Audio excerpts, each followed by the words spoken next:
జరిగినటువంటి స్థానిక సంస్థల ఎన్నికల సందర్భంగా గుంటూరు జిల్లా సత్తెనపల్లి నియోజకవర్గం ముప్పాళ్ల మండలంలో జరిగినటువంటి ఒక దారుణమైనటువంటి పరిస్థితి. గుంటూరు నుంచి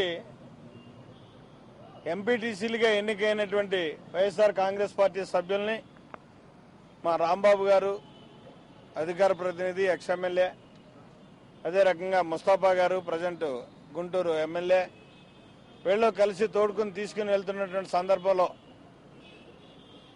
తెలుగుదేశం పార్టీకి సంబంధించినటువంటి గూండాలు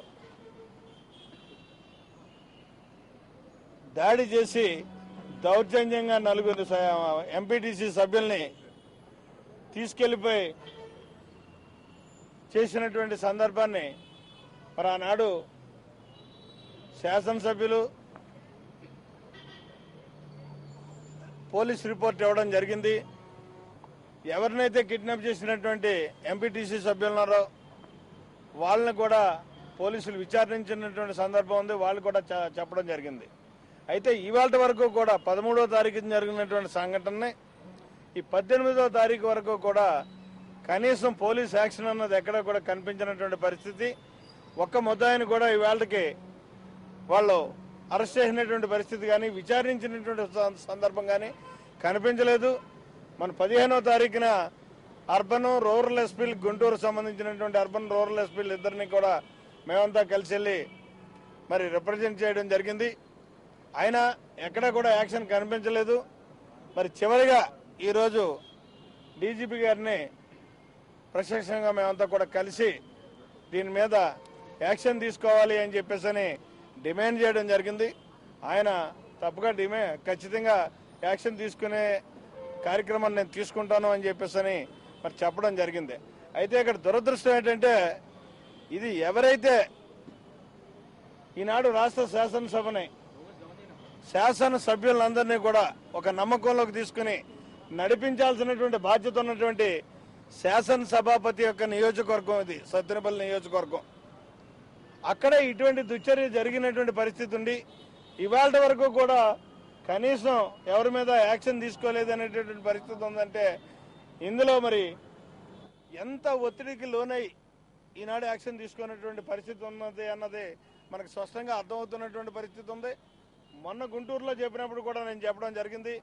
శాసనసభాపతిగా శాసనసభ్యులందరికీ కూడా 175 మంది శాసనసభ్యులకి ఒక నమ్మకాన్ని విశ్వాసాన్ని కల్పించాల్సినటువంటి పరిస్థితి ఉంటుంది. మిమ్మల్ని అందరినీ మావాడిగా భావించాల్సినటువంటి పరిస్థితి ఉంటుంది. మేము శాసనసభ్యులుగా అడుగుపెట్టేటప్పుడు ఆ స్థానంలో కూర్చున్నటువంటి స్పీకర్ గారు మావాడు అనేటటువంటి విశ్వాసంతో మేము వెళ్ళగలిగితే సభ సక్రమంగా జరగడానికి ప్రజా ఉపయోగానికి ఉపయోగపడేటటువంటి పరిస్థితి ఉంటుంది. ఈవేళ సత్తెనపల్లిలో జరిగినటువంటి సంఘటన దృష్ట్యా చూస్తే మిమ్మల్ని అనుమానించాల్సి వస్తుంది, ఒక భయపడాల్సి వస్తుంది. మీరు ఏకపక్షంగా నిర్వహిస్తారేమో అనేటువంటి ఒక అనుమానం మాకు వచ్చేటటువంటి ప్రమాదం ఉంటుంది. ఆ రకంగా ఉండకూడదు అనుకుంటే శాసనసభ్యులందరికీ కూడా ఒక నమ్మకాన్ని మీరు కల్పించాలనుకుంటే శాసనసభను సక్రమంగా భవిష్యత్తులో నిర్వహించాలనుకుంటే ఖచ్చితంగా దీని మీద స్పందించాలి. ఈ 13వ తారీఖుని ఈ ముప్పాళ్ల మండలంలో జరిగినటువంటి సంఘటన మీద మీరు స్పందించాలి. మీరే స్వచ్ఛందంగా ఈ సమస్య పరిష్కారం చేయడానికి దొండగలు ఎవరైతే ఉన్నారో ఆ దొండగల మీద చర్యలు తీసుకునే విధంగా చర్యలు చేపట్టాలి, ఒక నమ్మకాన్ని మీరు కల్పించాలి అని చెప్పి ఆనాడు డిమాండ్ చేశాం. మళ్ళీ ఈనాడు మరొకసారి డిమాండ్ చేస్తున్నాం. ఎప్పటికైనా సరే మీరు ఆ రకంగా చర్యలు గైకొని స్పీకర్గా ఒక శాసనసభాపతికి ఉన్నటువంటి గౌరవ మర్యాదల్ని దక్కించుకునేటటువంటి విధానంలో మీ వ్యవహార శైలి ఉండాలి అని చెప్పేసి వైఎస్ఆర్ కాంగ్రెస్ పార్టీ డిమాండ్ చేస్తున్నాం.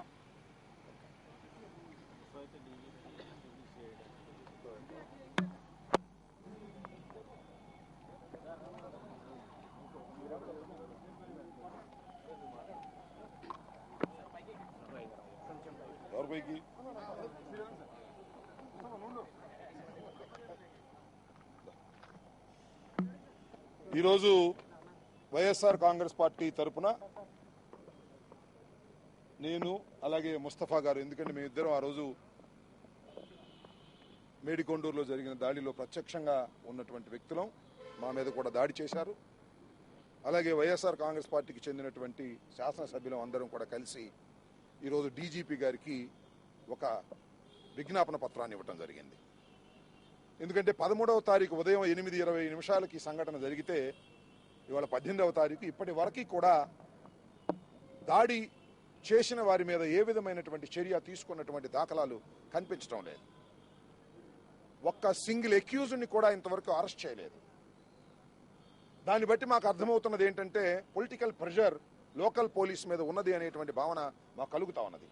అంతేకాకుండా కొందరు ఒక సెక్షన్ ఆఫ్ పోలీస్ మరి ప్రభుత్వంలో ఉన్నటువంటి శాసనసభ్యుడిగా ఉన్నటువంటి కోడెల శివప్రసాద్ గారితో కొల్లుడైనట్టుగా మాకు కనిపిస్తూ ఉన్నది. కాబట్టి దీని మీద తక్షణమే యాక్షన్ తీసుకొని ఎవరైతే అతి దారుణంగా పట్టపగలు దాడి చేసి మా ఎంపీటీసీని ఎత్తుకుపోయి గాయపరిచారు మమ్మల్ని అందరినీ, వారి మీద చట్ట ప్రకారం తగు చర్య తీసుకోవాల్సిందిగా ఈరోజు వారికి మేము విజ్ఞప్తి చేయడం జరిగింది.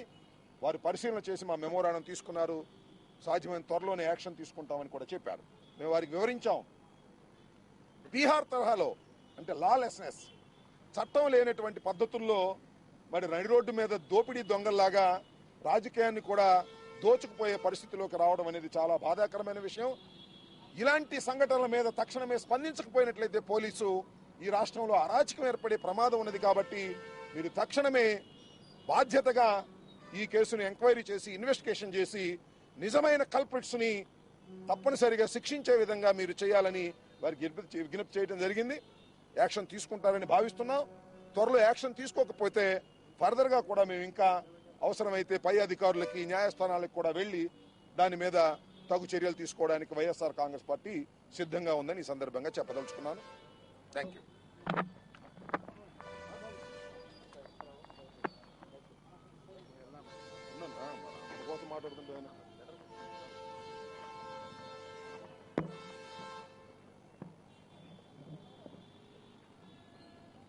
ఈ రాష్ట్రంలో ఒక రాక్షస పాలన కొనసాగుతోంది. చంద్రబాబు నాయుడు గారు ఈరోజు సెషన్స్లో కూడా మాట్లాడుతూ రామరాజ్యం గురించి మాట్లాడాడు, రాముడు గురించి మాట్లాడాడు. చంద్రబాబు నాయుడు ఒక్కసారి ఆత్మ పరిశీలన చేసుకోవాలి. రాముడు గురించి మాట్లాడుతున్న వ్యక్తి రాక్షస పాలన కొనసాగించచ్చా అని. సాక్షాత్తు చట్టాన్ని కాపాడాల్సినటువంటి పోలీసులను అడ్డు పెట్టుకుని పోలీసులకి ఆ బాధ్యత అప్పగించి అప్రజాస్వామ్యబద్ధంగా ప్రజాస్వామ్యంగా గెలిచినటువంటి వ్యక్తులను తీసుకెళ్లి తమ పార్టీ గెలిచినట్టు డిక్లేర్ చేసుకునేటువంటి నీచ సంస్కృతికి ప్రభుత్వం ఒడిగట్టింది. నేను అడుగుతున్న చంద్రబాబు నాయుడు గారిని, అయ్యా ముఖ్యమంత్రి గారు, ఈ గందరగోళం, ఈ గోళ, ఈ గొడవలు ఎన్ని సృష్టించి ఇట్లాంటి పరిపాలన చేయడం కన్నా నువ్వు నామినేట్ చేసుకుంటే సరిపోతుంది కదా. ఇతను ఎంపీపీ, ఇతను జెడ్పీ చైర్మన్, ఇతను ఇంకొక మార్కెటింగ్ యార్డ్ చైర్మన్ చేసినట్టు, గ్రంథాలయ చైర్మన్ చేసినట్టు, దేవాలయ చైర్మన్ చేసినట్టు వీటిని నామినేట్ చేసుకుంటే సరిపోతుంది కదా. రాష్ట్ర పరువును ఎందుకు బజారుకి ఈడ్చడం? రాష్ట్ర పరువును ఒక పక్క బజారుకి ఈడ్చుతూ ఈరోజు మనం నీతి వాక్యాలు మాట్లాడడం అనేది బాధాకరం, కరెక్ట్ కూడా కాదు. అందుకే ప్రత్యక్ష సాక్ష్యం సాక్షాత్తు స్పీకర్ ఉన్నటువంటి నియోజకవర్గంలో జరిగినటువంటిది. ఒకవేళ ఈరోజు ఒక ప్రజాప్రతినిధి గతంలో ఉన్నటువంటి అంబటి రాంబాబు గారు కావచ్చు, ప్రస్తుతం ఆ సహచర శాసనసభ్యులు ముస్తాఫా గారు కావచ్చు, వాళ్ళు చేసిన ఒక పదవిని, కేవలం ఒక ఎంపీపీ పదవిని చేజిక్కించుకోవడం కోసం రాళ్లతో దాడి చేయించినటువంటి ఈ సంస్కృతిలో వాళ్ళు ఏమన్నా అయ్యుంటే ఏం జరుగుంటుంది ఈ రాష్ట్రంలో అడుగుతున్నా. ఈ రాష్ట్రం మరో బీహార్ అయి ఉండదా? ఇప్పటికే బీహార్ తరహాల పరిపాలన కొనసాగుతుందని ఒక నానుడి వెళ్ళిపోయిన తర్వాత అది నిజ రూపంలో కూడా అది వచ్చి ఉంటుంది. ఇట్లాంటి పరిపాలన సాగిస్తున్నటువంటి ముందుగా ఒకటే డిమాండ్ చేస్తున్నా, కార్యకర్తల కన్నా ముందుగా తెలుగుదేశం కార్యకర్తలు ఎవరైతే దుండగులుగా మారి దాడులు చేసి కిడ్నాప్ చేశారో వాళ్ళకన్నా ముందుగా ఆ దాడుకు సహకరించినటువంటి పోలీసులపై చర్యలు తీసుకోవాలని డీజీపీ గారిని డిమాండ్ చేస్తున్నాం.